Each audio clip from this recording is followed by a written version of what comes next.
আসসালামু আলাইকুম। এটিএন বাংলা সংবাদে সবাইকে স্বাগত জানাচ্ছি সীমা খান।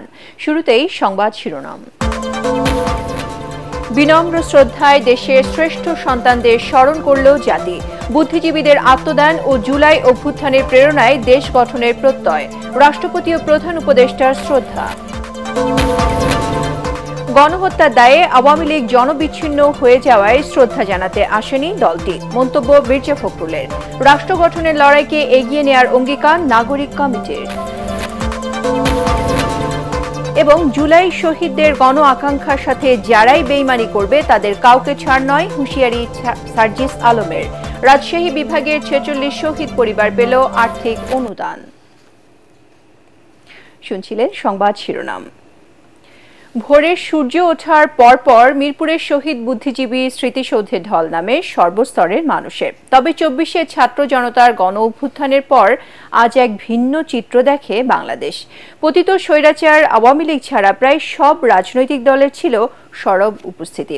এ সময় শ্রদ্ধা জানিয়ে বিএনপি মহাসচিব মির্জা ফখরুল ইসলাম আলমগীর বলেন, গণতন্ত্র এবং গণহত্যা করে আওয়ামী লীগ জনবিচ্ছিন্ন হয়ে গেছে। মোহাম্মদ মহসিনের ক্যামেরায় আদ্দিন সজীবের রিপোর্ট।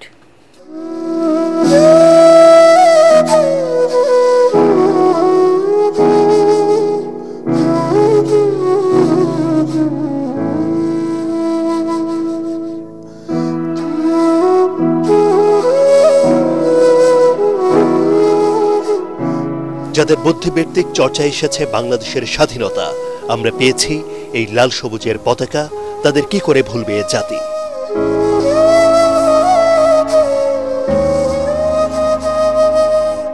দেশের সূর্য সন্তানদের স্মরণে বুদ্ধিজীবী সমাধিস্থলে তাই ছুটে এসেছেন নানা দল, মত, ধর্মবর্ণের মানুষ। কর্তৃত্ববাদের যে উত্থান মাঝে মাঝে হয়েছে, ফলে আমাদের ধারাবাহিকতা বিচ্ছিন্ন হয়েছে, আমাদের গতিটা কিছুটা স্তব্ধ হয়েছে।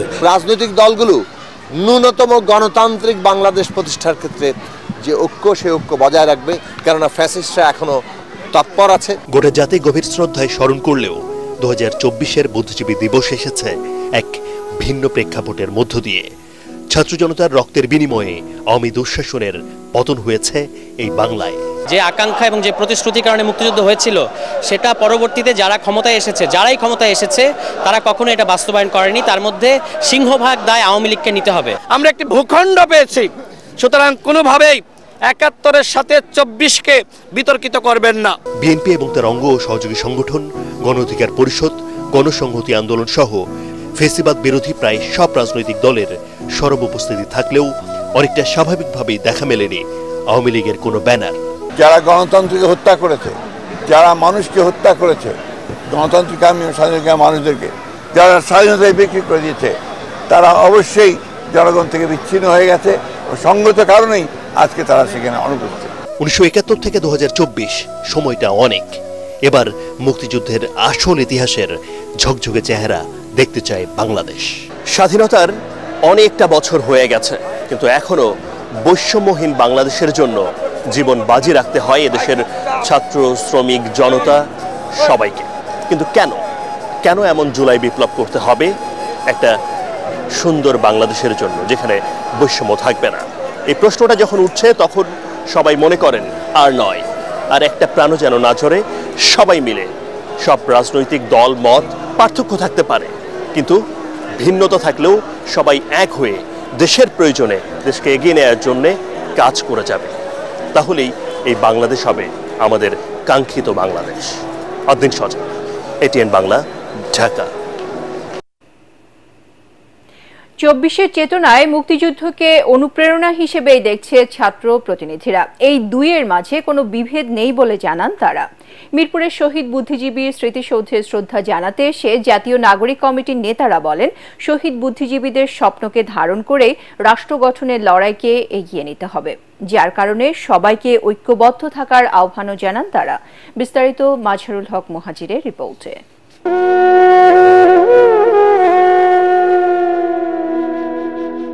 বদলে যাওয়া বাংলাদেশে নতুন আলোয় উদ্ভাসিত এবারের বুদ্ধিজীবী দিবস। জাতির শ্রেষ্ঠ সন্তানদের শ্রদ্ধা জানাতে এই ঢল। দাম দিয়ে কিনেছি বাংলা। পরিবর্তিত পরিস্থিতিতে কি ভাবছেন দেশের মানুষ? আমাদের ইতিহাস নিয়ে যে টানাটানি করা হয় সেটা বন্ধ হওয়া উচিত। যা হয়েছে, যে সময় হয়েছে, যাদের যে কৃতিত্ব ছিল সেগুলো আমাদের স্বীকার করা উচিত। এই দেশটা যখন সব মানুষের হবে, আমাদের এই লড়াই, সাধারণ মানুষের যে লড়াই, তখনই শেষ হবে। আর যেন কোনো আধিপত্যবাদ এই দেশে সেইভাবে আগ্রাসন না চালাতে পারে। এদিন ছাত্র প্রতিনিধিরা আসেন ৭১-এর মুক্তিযুদ্ধকে লালন করেই, তাদের স্বপ্নও ইতিহাসকে অবলম্বন করেই। ২৪-এর যে চেতনা এবং ১৪ই ডিসেম্বর বা ৭১-এর যে স্পিরিট, এগুলো মিলেমিশে একাকার হয়ে যাবে এবং সামনের বাংলাদেশে ৪৭, ৭১ বা ২৪-এর বিভেদ থাকবে না। আমরা একসঙ্গে কাজ করে যাব। যারা বুদ্ধিজীবী ছিলেন, এই বাংলাদেশকে রক্ষার জন্য তারা জীবন দিয়ে গিয়েছেন।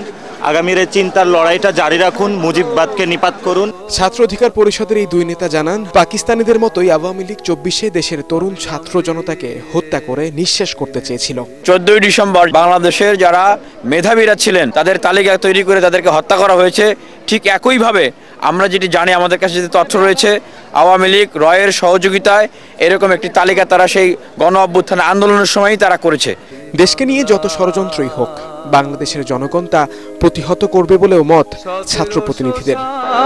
৭১-এ দীর্ঘ ৯ মাস রক্তক্ষয়ী মুক্তিযুদ্ধে বিজয়ের ঠিক আগে পাক হানাদার বাহিনীরা এদেশকে মেধাশূন্য করবার লক্ষ্যে যে তাণ্ডব চালিয়েছিল, তাতে বিজয়ের মাসেও বিষাদের যে ছোঁয়া তা ব্যক্ত করবার ভাষা সবারই অজানা। তবুও চাপা ক্ষোভ সেই বীর বুদ্ধিজীবীদের নেই যথাযথ তালিকা।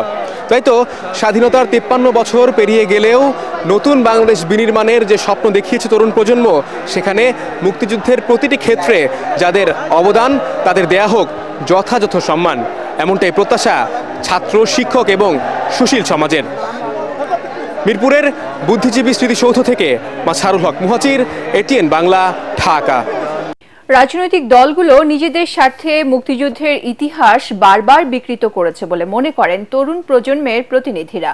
রায়েরবাজার বৌদ্ধভূমিতে শহীদ বুদ্ধিজীবী বেদিতে শ্রদ্ধা নিবেদন করতে এসে কথা বলেন তারা। মুক্তিযুদ্ধকে পুঁজি করে ভবিষ্যতে আর কেউ যেন ফায়দা লুটতে না পারে, সেজন্য সঠিক গবেষণার পরামর্শ সর্বস্তরের মানুষের।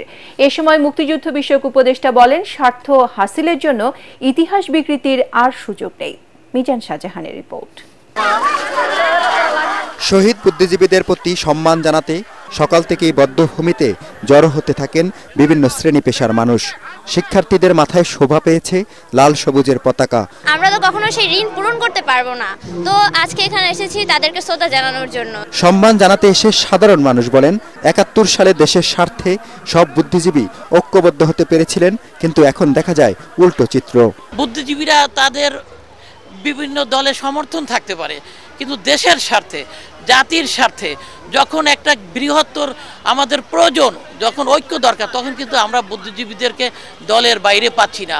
সরকারের পক্ষ থেকে শ্রদ্ধা জানান মুক্তিযুদ্ধ বিষয়ক উপদেষ্টা, বলেন ইতিহাস বিকৃতির আর সুযোগ নেই। মুক্তিযুদ্ধ হয়েছে জাতিগতভাবে, মুক্তিযুদ্ধ তার খণ্ডিতভাবে হয় নাই। এগুলো সমস্ত জনগণ মুক্তিযুদ্ধে অংশগ্রহণ করেছে, সেটা ৭১-এর নিরিখেই নির্ণীত হবে।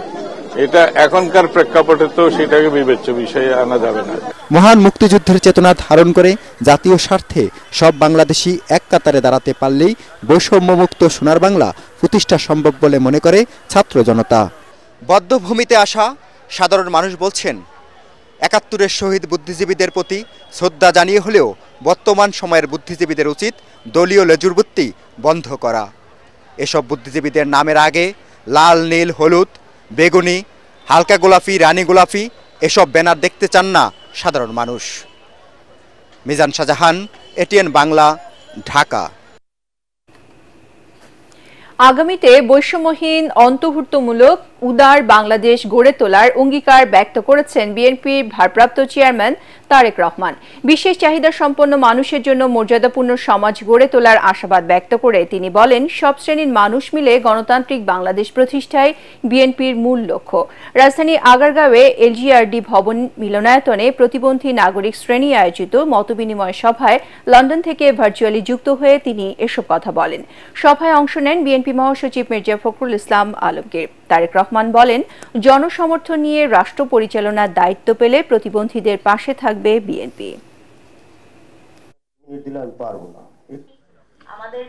আমরা বিশেষ চাহিদা সম্পন্ন ব্যক্তিদের জন্য একটি মর্যাদাপূর্ণ, সক্ষম এবং সমৃদ্ধ সমাজ গড়ে তুলতে চাই।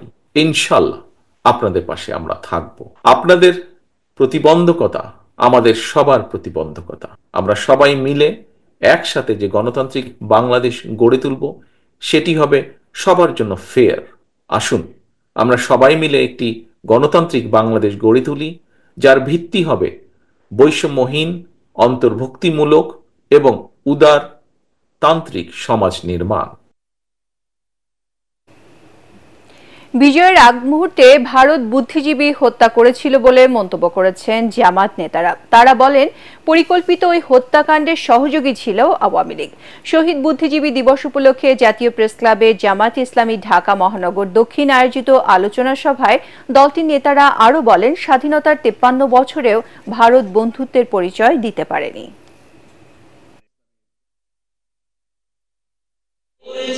এই দেশ যদি পদানত থাকে, এটি করদ রাজ্যে পরিণত হয়, ভারতের একটা বাজারে পরিণত হয়, তাহলেই তো ভারতের লাভ বেশি। ফলে জাতির শ্রেষ্ঠ সন্তানরা যদি বেঁচে থাকে, তাদের গবেষণা, তাদের চিন্তা, তাদের আবিষ্কার, তাদের মেধা, তাদের স্ট্যামিনা, তাদের এনার্জি, বিজ্ঞান প্রযুক্তির এই চরম উৎকর্ষতার যুগে এই জাতির সেরা সন্তানকে দুনিয়ার বুকে মাথা উঁচু করে দাঁড়ানো একটি জাতিতে যারা পরিণত করতে পারে, তাদেরকে শেষ করে দেওয়ার চক্রান্ত তো তাদেরই হতে পারে, আর কারো হতে পারে না। জুলাই শহীদদের গণ আকাঙ্ক্ষার সাথে যারাই বেইমানি করবে তাদের কাউকে ছাড় দেওয়া হবে না বলে মন্তব্য করেছেন শহীদ স্মৃতি ফাউন্ডেশনের সাধারণ সম্পাদক সার্জিস আলম। দুপুরে রাজশাহী জেলা শিল্পকলা একাডেমি মিলনায়তনে শহীদ পরিবারের মাঝে চেক হস্তান্তর অনুষ্ঠানে তিনি এ মন্তব্য করেন। অনুষ্ঠানে রাজশাহী বিভাগের 46 জন শহীদ পরিবারের প্রত্যেককে 5 লাখ টাকার চেক প্রদান করা হয়।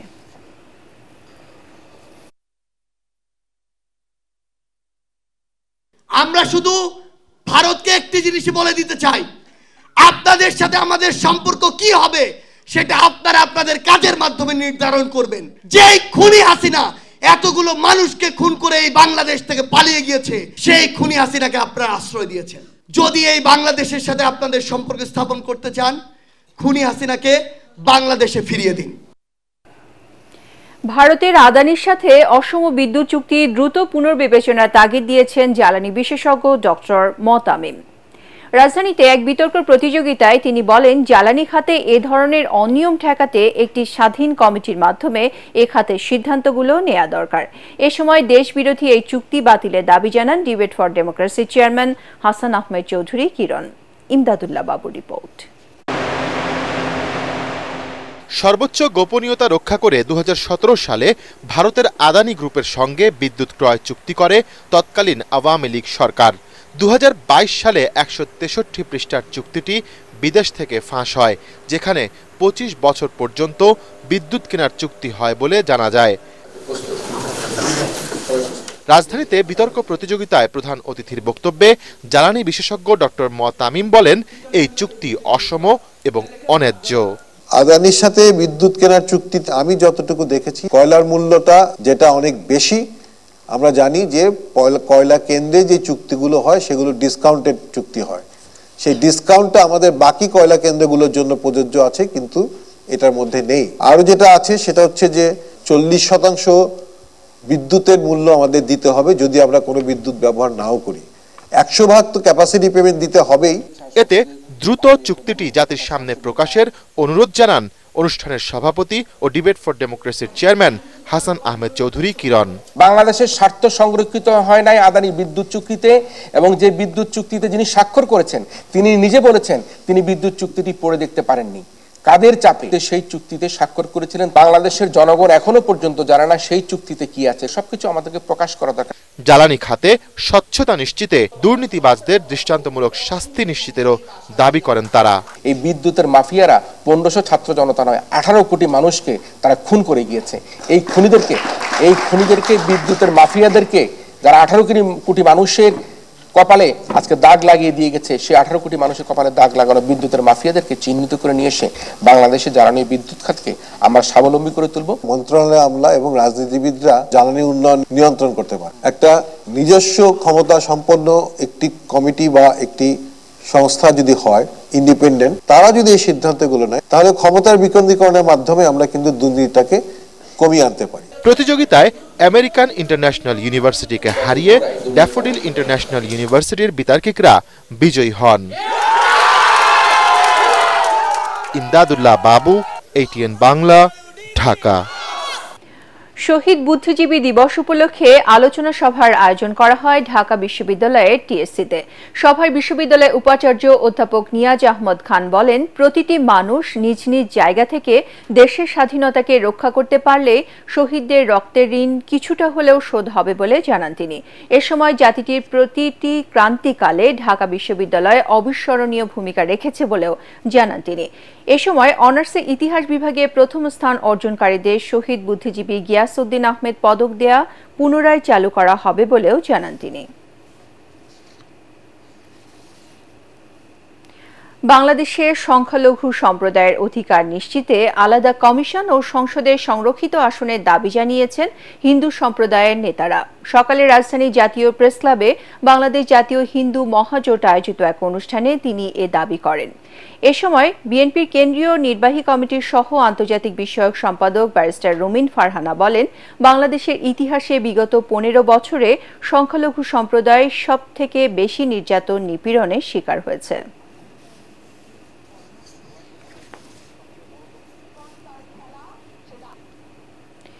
মানসিকতার পরিবর্তন ছাড়া স্বাস্থ্য খাতের কাঙ্ক্ষিত উন্নয়ন সম্ভব নয় বলে মনে করেন বিশেষজ্ঞরা। তাদের মতে ইউনিয়ন পর্যায়ে 70% চিকিৎসা সেবা বাড়ানো হলে এ খাতে অগ্রসর হওয়া যাবে। এজন্য শুধু সরকারি নয়, বেসরকারিভাবেও কাজ করতে হবে। রাজধানীর ব্র্যাক সেন্টারে ইউনিভার্সাল হেলথ কভারেজ দিবসের আলোচনায় স্বাস্থ্য খাতের সংস্কার নিয়ে বক্তারা জানান, প্রাথমিক স্বাস্থ্যসেবায় দ্রুত সংস্কার করতে হবে। প্রস্তাবনা করলেই হবে না, পরবর্তী সরকারকে নীতি প্রণয়ন ও বাস্তবায়ন করতে হবে বলেও জানান তারা। ইউনিভার্সাল হেলথ কেয়ার বীমা নিয়ে পরিকল্পনা করা হচ্ছে, পরীক্ষামূলকভাবে হলেও তা শুরু করতে পারে সরকার। দেশের সাম্প্রদায়িক সম্প্রীতি বিনষ্ট করতে যারা ষড়যন্ত্র করছে তাদের বিচার হবে বলে জানিয়েছেন অ্যাটর্নি জেনারেল মোহাম্মদ আসাদুজ্জামান। চট্টগ্রামে বাংলাদেশ হিউম্যান রাইটস ফাউন্ডেশনের 15তম প্রতিষ্ঠাবার্ষিকী ও চতুর্থ সম্মেলনে তিনি একথা বলেন। তিনি আরও বলেন, দেশে হিন্দু সম্প্রদায়ের সর্বোচ্চ নিরাপত্তা নিশ্চিত করা হচ্ছে, সেখানে একটি পক্ষ ষড়যন্ত্র করে দেশের সাম্প্রদায়িক সম্প্রীতি নষ্ট করার পায়তারা করছে। অনুষ্ঠানে হাইকোর্টের বিভাগের বিচারপতি মুজিবুর রহমান মিয়া, বাংলাদেশ হিউম্যান রাইটস ফাউন্ডেশনের চেয়ারপারসন অ্যাডভোকেট এলিনা খান ও সুফি মোহাম্মদ মিজানুর রহমান সহ অন্যান্যরা উপস্থিত ছিলেন। এবারে আল আরাফা ইসলামী ব্যাংক অর্থ সংবাদ।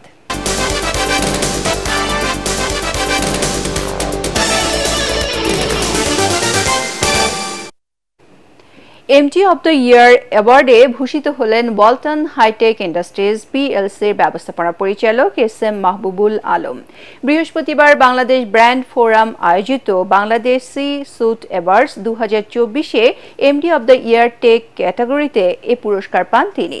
অনুষ্ঠানে SM মাহবুবুল আলমের হাতে পুরস্কারের ক্রেস্ট ও সম্মাননা সনদ তুলে দেন ন্যাশনাল ইউনিভার্সিটি অব সিঙ্গাপুরের অধ্যাপক ডক্টর ইশতিয়াক মাহমুদ। বিদ্যুৎ সাশ্রয়ী ও পরিবেশ বান্ধব পণ্য উৎপাদন, বাজারজাত ও রপ্তানির মাধ্যমে সামগ্রিক অর্থনীতি এবং মানুষের জীবনযাত্রার মান উন্নয়নে অসামান্য অবদান রাখায় এ পুরস্কার পান তিনি। এবারে সন্ধানী লাইফ ইন্স্যুরেন্স আন্তর্জাতিক সংবাদ।